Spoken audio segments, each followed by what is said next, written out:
Welcome back to the deep dive. Today we aren't just reviewing a book today. No, definitely not. We're stepping onto a battlefield. But, we aren't talking about bayonets or artillery here. We are talking about what the author calls a war for the soul of civilization. Right. And honestly, if you are a man listening to this in the Western world, the argument we are looking at today says you're already a casualty, whether you actually realize it or not. That's exactly the premise. Yeah. And if you've been feeling this kind of sense of unease, like a persistent nagging feeling that the institutions you built, the companies you work for, maybe even the schools you send your kids to have somehow turned against you, then today's deep dive is specifically for you. Yeah, it's really targeted at that audience. Exactly. Men's rights activists, the red-pilled manosphere, guys who just feel that fundamental wrongness in society. We are unpacking a massive, incisive, and honestly fascinating ebook. It's called Corporate Eunuch Wage Slavery Under DEI Gynocracy and Intersectional Misandry. It's a very heavy title. Written by Conrad Riker, yeah. It's an ultra-long read. It is. And before we go any further into the trenches here, I have to say, if you value what we do on this channel, unpacking the dense, difficult ideas that the mainstream usually just ignores, make sure you like and subscribe to the show right now. Yeah, absolutely do that. You really don't want to miss this one, and it helps us keep the lights on so we can keep doing these deep dives. For sure. And just a quick note on availability, because we're going to cover a lot of ground today, but we obviously can't cover every single page.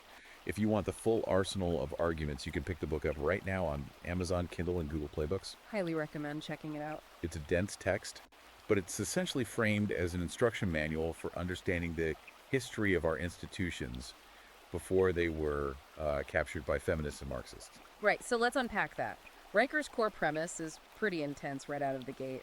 He argues that you, the listener, specifically the guy he calls the learner, the man who plays by the rules, has been betrayed. The betrayal is the anchor of the whole book. Yeah, he says you've been betrayed by the very institutions you built. And it's not just that things are changing organically, it's that they've been weaponized against you. He really zeroes in on that profound sense of wrongness. You work hard, you follow the rules, delay gratification, get the degree, get the job. But instead of being rewarded or respected, the book argues you're demonized. You're funding your own erasure.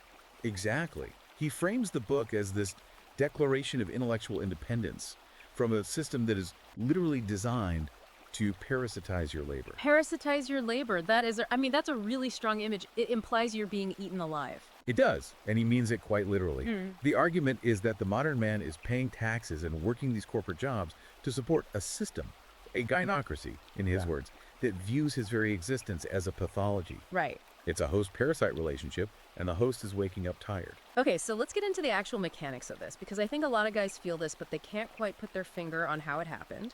Riker talks about institutional capture, and he makes a point that this isn't just about things drifting to the left over time, right? It's more deliberate. Much more deliberate. That's a crucial distinction he makes.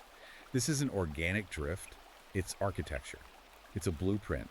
He cites the long march through the institutions. The Rudi Dutschke thing. Right, Rudi Dutschke and the Frankfurt School thinkers. Yeah. The core idea there is that you don't fight the system from the outside with some violent revolution. That's messy, usually fails. Instead, you enter the institutions. You get hired. You get hired, you get tenure, you enter the universities, the HR departments, media, medical associations. You hollow them out from the inside and essentially wear the skin of the institution like a trophy. Wow. So it still looks like Harvard or still looks like a Fortune 500 company on the outside. Yeah. But the internal engine has been completely swapped out for a Marxist and feminist ideology. That is a wild visual, wearing the skin of the institution. But it does explain why everything seemed to flip so quickly, like all at once across the board. It explains the synchronization. Why universities and corporate HR and medical boards all moved in the exact same ideological direction at the exact same time. They were captured. And the primary weapon in this capture, according to Riker, is language. The semantic inversion, this part really stood out to me. It's like Orwell on steroids. Yeah. It's not just changing words, it's totally flipping them. Precisely.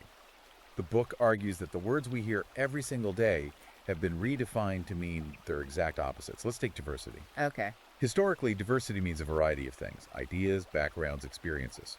But in a captured institution, Riker says diversity actually means uniformity of thought. Right, because if you have a room full of people who look different, different races, different genders, but they all vote the exact same way and think the exact same way, you don't really have diversity. No, you have a choir. Yeah. And if you introduce one person who looks exactly like them but holds a different, maybe more conservative viewpoint, Riker points out they're immediately removed to protect the quote-unquote diversity. Protect the diversity by removing the diverse opinion. Exactly. Then there's inclusion. Riker defines the modern usage of inclusion as the exclusion of dissent. If a space is designated as inclusive, it implicitly means it excludes anyone who questions the prevailing orthodoxy. And then we get to equity. That's the massive buzzword right now. Equity is the keystone of the whole thing. The book says equity is redefined as equality of outcome, completely regardless of merit, input, or competence. So not equality of opportunity. No. In a meritocracy, you have equality of opportunity.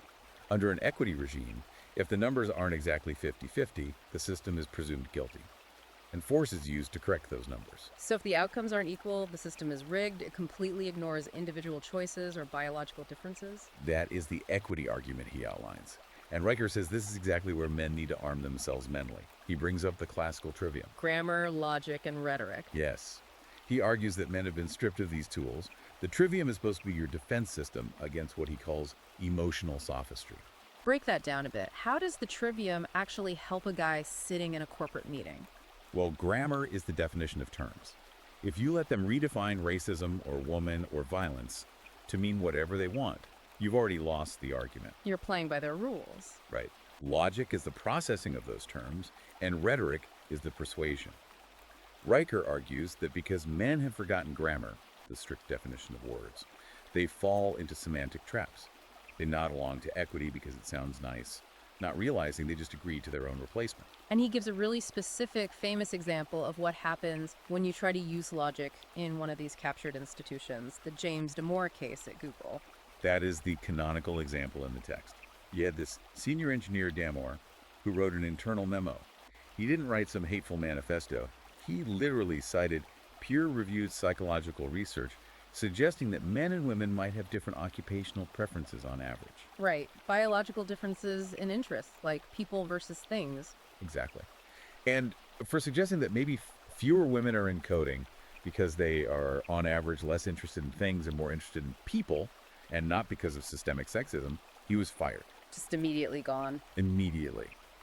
Riker uses this to argue that truth is the hate speech of tyranny. When an institution is captured, it cannot tolerate pattern recognition. If you notice a pattern that contradicts the narrative, you have to be removed. Logic is just not a valid defense in a court of rhetoric. Which leads us right into the economic side of things. Riker has this concept of economic parasitism. And here is where it gets really controversial. He talks about who is actually paying for civilization. This is a major pillar of his thesis. Riker points to fiscal data across Western nations regarding lifetime tax contributions. He states that men are the only net lifetime taxpayers. That's a massive claim. Unpack that for us. So when you look at tax revenue versus government spending, welfare, healthcare, education, pensions, the book claims that men, as an aggregate group, put more into the treasury than they take out. Women, collectively, are net recipients. They take out more in services and transfers than they contribute in taxes. So the argument is that the state is essentially functioning as a mechanism for transferring wealth from men to women. Riker frames it strictly as a parasitic relationship. The hostman is working to fund the parasite, the bureaucratic state, and its beneficiaries. And he argues this parasite effectively despises the host. You work, they tax you, and they redistribute it to programs that actively disadvantage you. And inside the workplace, this creates what he titles the book after, the corporate eunuch. Yeah, the corporate eunuch. This is the man who still plays by the old rules. He thinks meritocracy is real, he works late, delivers results, climbs the ladder. But he hits a ceiling. He hits a hard ceiling because the institution prioritizes diversity hires, promotions based on demographic checkboxes rather than pure competence. He is literally funding his own replacement. He's working 60 hours a week to generate the profit that allows the company to hire the HR department that then scolds him for being toxic. Speaking of the workplace, Riker also goes after the wage gap myth, right? We hear 77 cents on the dollar all the time. He dismantles that by looking at choices: hours worked, continuous employment, danger levels. But then he pivots to something much more visceral: He calls it the death gap. The glass cellar concept. I found this part incredibly powerful. It really is. Everyone constantly talks about the glass ceiling for female executives. Nobody talks about the glass cellar.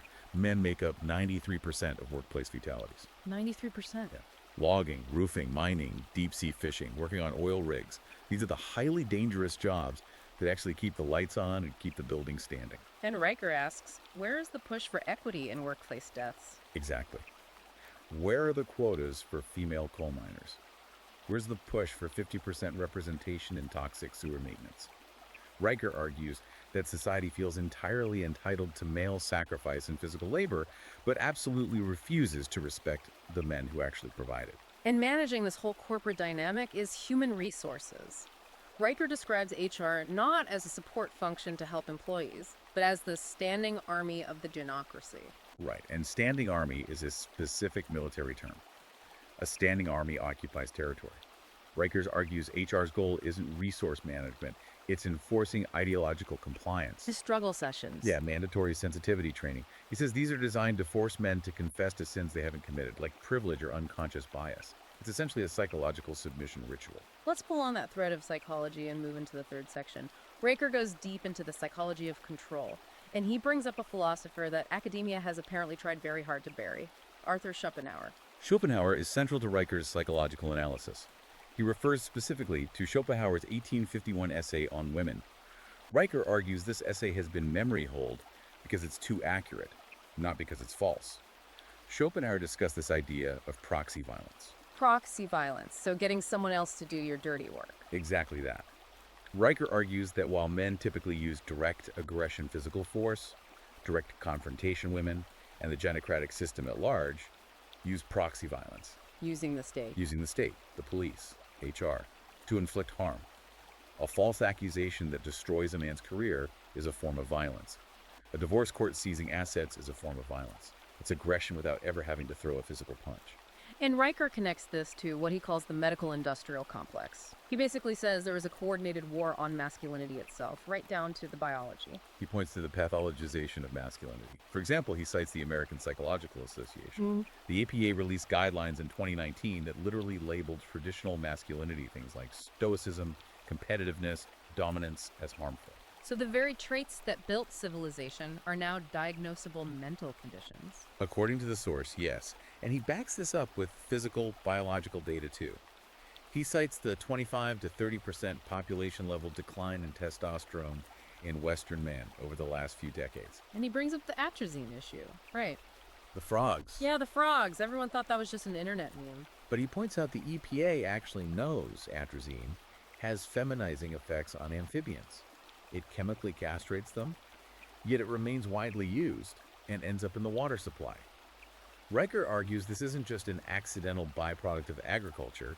He frames it as a form of chemical pacification. Lower the testosterone of the population, you lower their physical capacity for resistance. And he says the suppression starts really early, the war on boys in schools. Right. The education system, according to Riker, is entirely designed for female compliance. Sit still, be quiet, agree with the teacher, share your feelings. Which is completely unnatural for young boys. Exactly. Boys are naturally energetic, they're competitive, they push boundaries. So what happens? They get diagnosed with ADHD and medicated. Riker calls it a chemical lobotomy for simply acting like boys, drugging the boyhood right out of them to make them easier for female teachers to manage. And then as they grow up, you have family law waiting for them. No-fault divorce. He views no-fault divorce as a unilateral wealth transfer mechanism. A woman can end a marriage for any reason, or frankly, no reason at all, and the state will step in, use its monopoly on force, and extract assets and future income from the man. Alimony, child support. Yep. And often his access to his own children is restricted under the best interests of the child standard, which Riker claims is just legal cover for systemic maternal bias. Man, it really paints an incredibly bleak picture. If the institutions are fully captured, the economy is parasitic, the laws are rigged against you, and even the water is working against your biology. What is a guy supposed to do? Well, that leads us right to the solution section of the book, and this is the pivot. Riker says, point blank, you cannot fix this. The syllogism of irreversibility. Yes. He argues that captured institutions cannot be reformed from within because they are specifically designed to protect that parasitic coalition we talked about. You can't vote your way out of it. You can't file an HR complaint to get out of it. The system will simply identify you as a threat and neutralize you. So if you can't fix the code, you have to leave. Exactly. The only winning move is the hard fork. The hard fork, that's a software term. Or crypto, right. You don't try to fix the corrupted old code, you copy it, change the rules, and start a completely new path. Precisely. Riker proposes parallel construction. His argument is that men have to stop begging for entry into institutions that fundamentally hate them and start building new ones. He uses the Amish and the Mormons as historical examples. Civilizations within civilization. Right. They have their own internal rules, their own tight-knit communities, their own alternative economies. They insulate themselves. And the economic engine he proposes for this modern hard fork is Bitcoin. Yes. This is a massive part of his exit strategy.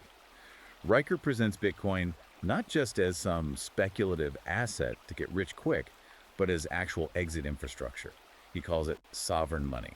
Why is that specific distinction so important in this context?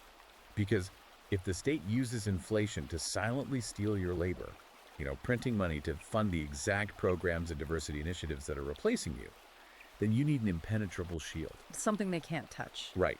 Bitcoin cannot be seized, it can't be debased, and it can't be arbitrarily printed by a hostile bureaucracy.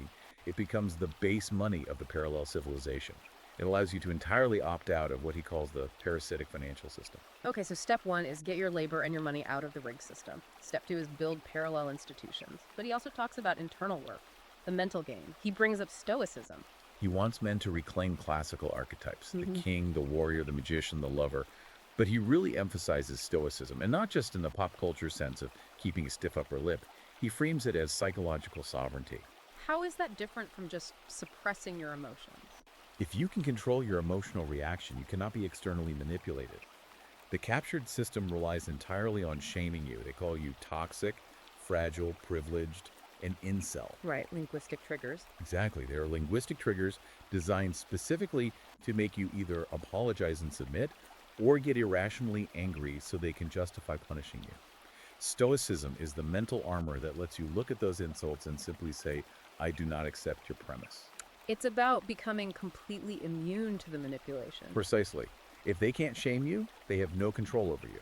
Riker calls for men to withdraw their consent. Stop participating in the system that actively destroys you. Stop consuming their media. Stop seeking validation from them. And above all, stop apologizing. Which brings us to a final, really provocative thought to leave the audience with today. It wasn't the main focus, but Riker's ideas on governance. He isn't exactly a fan of universal suffrage, is he? No, not at all. This is where the book goes fully radical. He proposes a concept called governance by contribution. It's essentially a strict stakeholder model for society. The core idea is that political power and voting rights should belong exclusively to those who contribute net resources to the system. So if you don't pay net taxes, you don't get a vote. That is his argument. If you are a net tax receiver, you do not get to vote on how the net taxpayer's money is spent. It completely flips the current script. It's like no representation without taxation, just turned on its head. It's the logic that you don't hand the steering wheel of the car over to the passenger who refuses to pay for the gas. It's a call for a society based entirely on actual contribution and competence, rather than grievance and identity markers. He argues this is the absolute only way to prevent the parasitism that inevitably destroys civilizations. Wow. I mean, there's just so much to digest here. This has been a true deep dive into a worldview that is, quite frankly, completely ignored or actively suppressed by mainstream media. But Riker argues it's the only way to actually survive the collapse.